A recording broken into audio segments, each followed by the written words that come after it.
бир-эки жолу уктум эле ушул көтөргөн маселелер боюнча. Каркыра кайда, Ысык көлдөгү, Таластабы десең билбейт ошолор. Так айта албайт. А бирок үзүчү кылып атты. Кетип калды деп. Ай, Каркыра бул женекей кичинекей жер эмес. Каркыра деген где-то бир 60 000 гектардын жери аянт Каркыра дейт. А Кыргыз менен Казактын ортосундагы бир гана участок 1000 гектарды тегерегинде участок аныкталган эмес болчу. Ошону гана чечилди. Анан бул жерге келгенде бир киши өзүчө отуруп чечип кое бербейт туугандар. Биз казактарга 560 гектар жер бердик. А казактардан биз 1300 1400 гектар жер алдык. Алардын жерин алдык. Ошо чечимге барып мына депутаттар отурат могу жерде.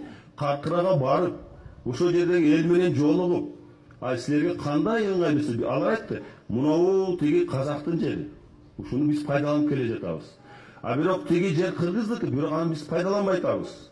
Андан көрө буну казактарга бергиле, алардын жерин биз алалык деп. Болгону ошол. Башка маселе жок. Биз алганда да бергенден кара канчасы мына 500 гектар көп жер алдык. Аны эми түшүндүрбөй эле анан мына кетип калды. Кетип берип койду. Айнан калыс болуш керек да кичине. Муну сиздерге айтып атканым себеби сиздер Каркырадан алыссыңар, бирок билип койгонуңар туура болот деп ойлойм.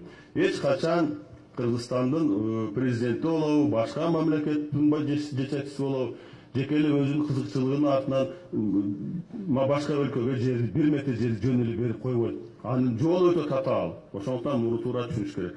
А биздин оппоненттерге башка айта турган сөзү жок. Ошондуктан жанагы сөздөрдү айтып атат. Эми булар айта берсин. Мен эми туугандар